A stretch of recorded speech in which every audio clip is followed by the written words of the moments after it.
And what is up, everybody? Jeremy here, excited to bring you build number 3, something that I am creating for Breast Cancer Awareness Month. And through this build process, I use found objects, upcycled items, or whatever it may be to form an artwork of some kind, usually a robot. During the build, I take whatever I learn, experience, something that may have happened during the project or whatever may be going on at the time to write a short story that develops the sci-fi fantasy world that I have called a Giannis, which I view as a blank canvas that will be filled with stories as I continually work on these art pieces. For this work, we're going to go back to the painted forest, and in preparation for the build, I'm going to do something a little different. So this is something that I've been wanting to do for a very long time. So this is the Junkbot generator by Bill Making Stuff, and what you do is roll a d20 dice, and whatever it lands on, it determines what trait you will use for a certain body part of your robot. So this is something I've been wanting to do, but I do not have any dice, so what I did instead was I created a Google Sheet. And in this Google Sheet lists all the traits in that very cool artwork, and what it does, it randomizes it for me. So if I just go to this very first cell here, right, and if I just change it, it determines what the certain traits will be. So if I type in 2, if I type in 1, it will change it all the time. So what I'm going to do with this robot as well is I'm going to have a theme around it. It is going to be for Breast Cancer Awareness Month, because October, the month of October, is Breast Cancer Awareness Month. So this is the theme that I'm going to bring awareness to, and I'm going to type in "We can beat cancer." That's what I'm going to type in to determine what my robot, or what traits my robot will have. So I hit enter, and this is what I end up with. Let's go. Let's see what we got. So body, too many wires. Okay. Head, 9 Cyclopean. Okay, more like one eye, I guess. Arms, wired. Huh. So we have too many wires for the body and wired for arms, so it's a very wiry robot. The hands are going to be electric. Okay, try to see what I can do for that. Legs, they call me wheels, and flavor, Ronin. Ooh, that sounds like a fun one. But yes, so those are going to be the traits for my robot, and let's see what we can do. The second set of requirements is that I'm going to be entering this piece into the CupCup division in the original Mecha contest. In this, I will need to include a cup of some form, which could be a champagne flute, a yogurt bottle, or some eyedroppers. And I will also need to include a ping pong ball. Other requirements for this contest is that I will need to fit this piece in a 6-inch cube. The third set of requirements is that I'm going to tie this build to my previous build, Puzz-L the Capable. And in that story, Puzz-L saves a dying forest by returning a powerful stolen relic back to its rightful place. The character that I'm creating in this piece is the person that stole the relic in the first place. Based on the story, this robot is female, she can sing, and she can also play the lute. We start with some doggy poop bag tubes to form the main body. Cutting, filing, and gluing it to form the main frame. Since I rolled the too many wires trait, I decided to build up the rest of the body with, you guessed it, wires. After setting down a layer of wires, I added some beads for hip joints, and then I add in some lady lumps.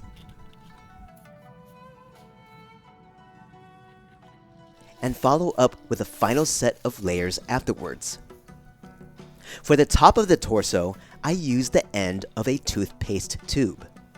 It will also be used to form the neck. I eventually decide that I wanted the hip joints to be bigger, so I take a bigger bead, cut it in half, and connect it to the main body with Lego Technique pieces.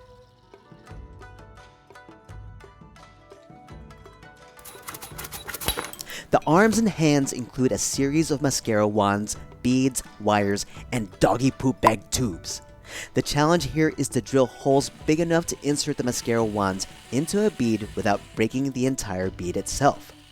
Once I got past that, the rest was smooth sailing. I rolled the wired trait for the arms, and I'll get to that once I put the entire piece together. For the legs, I rolled the They Call Me Wheels trait, and I instantly thought about those shoes that had wheels in the heels, and I want to create something like that. I take some Lego Technic pieces and start cutting some beams in half. After playing with the pieces for a while, I figured out what is needed to make this wheel in the heel a reality.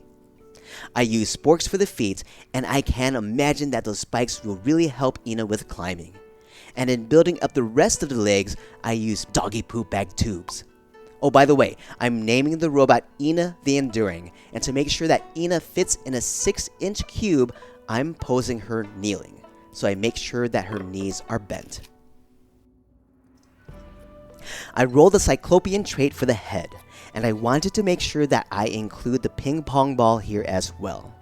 For the singular eye, I used a cap for the end of a DVI cable, something I discovered when I was building Lucky the Mandarin earlier in the year. I cut a hole into the ping pong ball and glued in the DVI cap. I found these really cool pieces from a controller that I want to use as ears. And then I decided that she's going to have 2 sets of ears. I'm going to say that the big set is for hearing, and the smaller set that is made from Lego Technic pieces are going to be sensors for powerful relics. I know that I put on a mouth at some point, as she needs to be able to sing, but I guess I didn't record it. To get the Ronin flavor going, I do 3 things. I create a straw hat using the base of a champagne flute,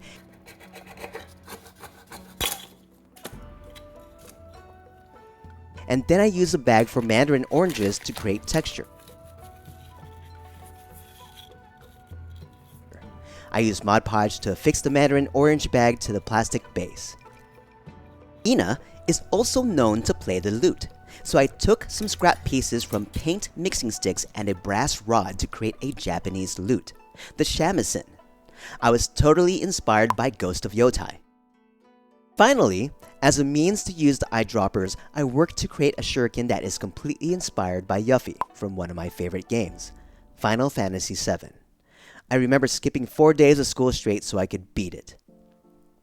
The tough part with the shuriken was cutting through the eyedroppers. I just didn't have the right tool, and a jewelry saw just didn't cut it very well. I broke a lot of blades.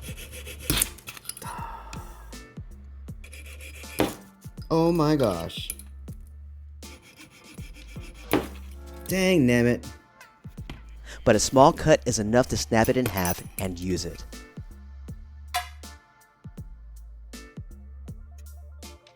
The combination of mascara wands, the plastic and glass eyedroppers, and tape really worked out.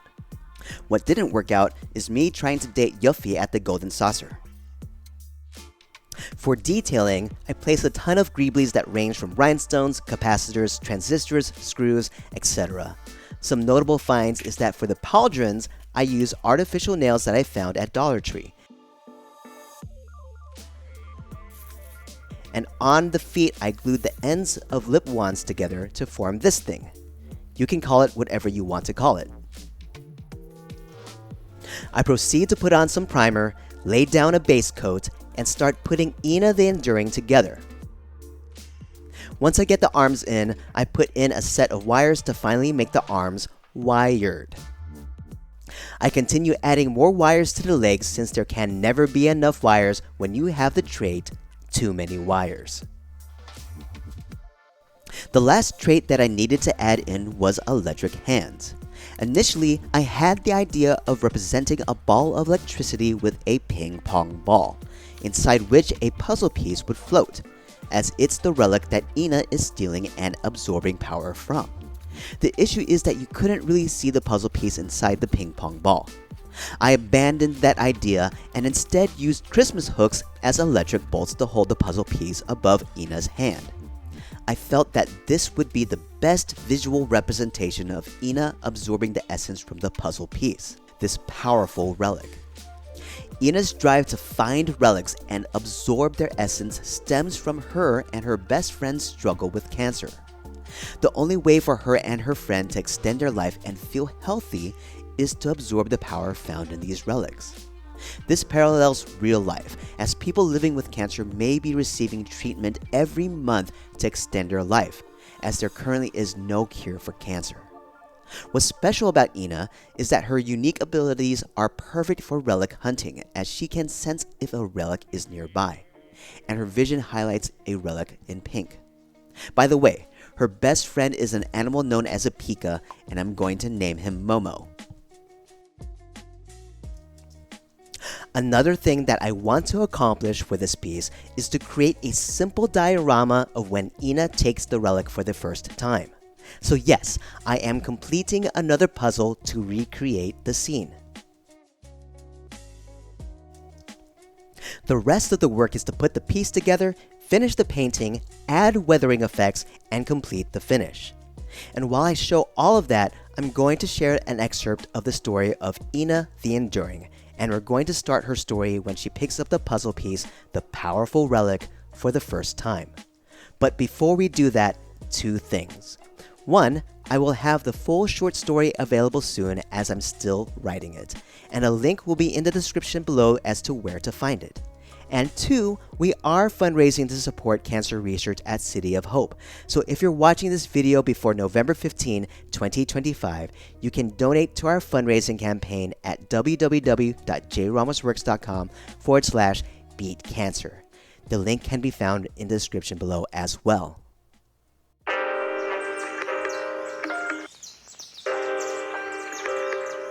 Oh wow, this relic is more powerful than I thought. This is going to sustain us for months. Momo, I'm coming back to you now. Ina, the relic hunter, slowly climbs down the side of the lantern. She's tired, worn out, but her energy is slowly returning as she absorbs the essence of the puzzle piece that is now floating in her hand. It takes about a day to travel to the burrow where she left Momo, her best friend. If she had enough energy, she would use the wheels in her heels and skate through the forest and cut the travel time in half. But it would take at least a day to sap enough energy from the relic to do that. More than halfway through her journey, she sensed that she was being followed, maybe even hunted. She listened carefully and noticed that the peaceful orchestral composition of wildlife was replaced by low, angry growls. Weird, she thought to herself.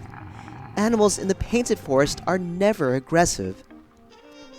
Ina throws her shuriken forward, and it bounces fiercely from tree to tree, creating a loud ruckus before returning to her hand.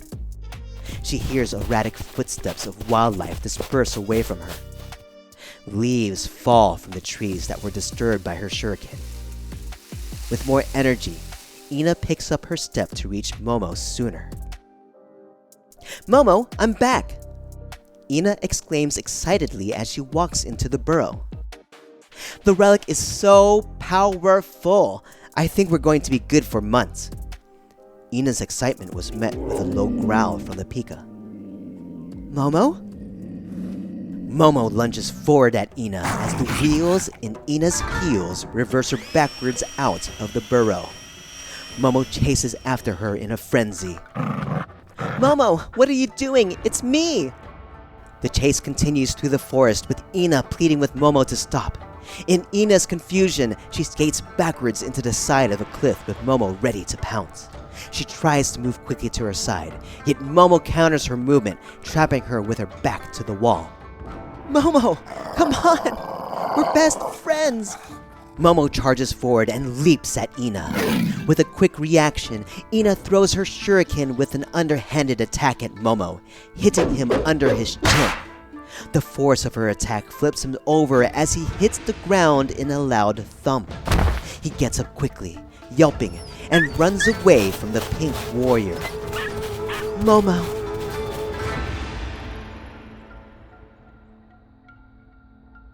Ina returns to the burrow and affixes the puzzle piece to fibrous roots hanging from the ceiling. Steady streams of pink electricity shoot from her hands, activating the roots to absorb the essence from the relic, setting up the burrow to recharge anyone occupying its space. Momo, I don't know what happened, but I'm going to find you and bring you home. Months pass. Ina has searched for Momo every day, and even though she may be unsuccessful in finding him, she always had hope that when she returned to the burrow, that he would be there, healing, living. One day, Ina was playing her shamisen, singing a melancholy tune. She had felt the power of the relic she possessed waning for a while, and then, in an instant, it vanished. She had faced the moment when a relic's essence was depleted many times before, but this time, she had no desire to search for another one. What she didn't know was that someone had taken it. She continues playing her shamisen, wallowing in her sadness. A week passes, and Ina's essence is almost depleted. Lying with her back on the wall with her shamisen laying by her side, she barely has any energy left to move, but she has enough to hear footsteps entering the burrow. "Momo?" she thought. Listening carefully, she identifies that whatever is walking in the burrow at this moment has only 2 feet. No one has entered this burrow before. Why now? A robot with 2 bright eyes, large ears, and a long tail walks into Ina's sight. It flashes its eyes to communicate. "My name is Puzz-L and we're here to help you?" Ina says aloud, conveying what Puzz-L is communicating through his eyes. "Who's we?" Puzz-L looks to his side at an empty space, and looks back at Ina and flashes his eyes. "Okay, you can see what's wrong with me, and you're capable of helping. Why?" Puzz-L continues communicating with his eyes, but Ina's consciousness begins to fade. "I still have a role to play? You need help finding relics? Okay." Ina loses consciousness completely, and the light from her singular eye fades. Puzz-L looks to his side, then back at Ina. He scans her with his eyes and sees the cancer affecting her body.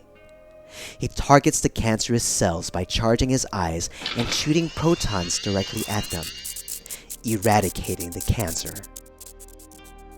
Moments later, Ina's eye lights up, and a golden infinity symbol glows through her straw hat. Puzz-L flashes his eyes rapidly. "Yes, I'm a child of the infinite," Ina says, standing up re-energized. "Only children of the infinite can enter the painted forest. I thought everyone here would know that. This is different." Ina gazes at Puzz-L, her eye glowing brightly as the realization of her current condition overwhelms her. "We need to find Momo."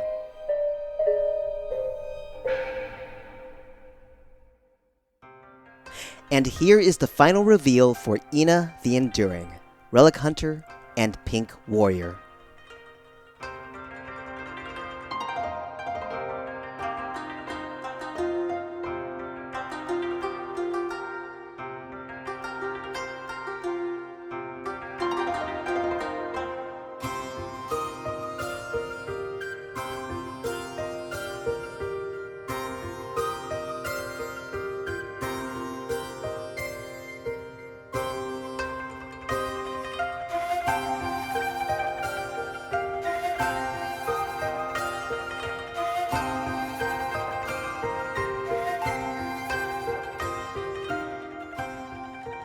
Thank you so much for watching. If you like this video, don't forget to like it and subscribe to our YouTube channel, as everything does help out.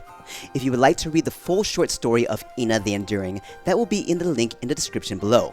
And if you would like to donate to our fundraising campaign for cancer research at City of Hope, that link will also be in the description.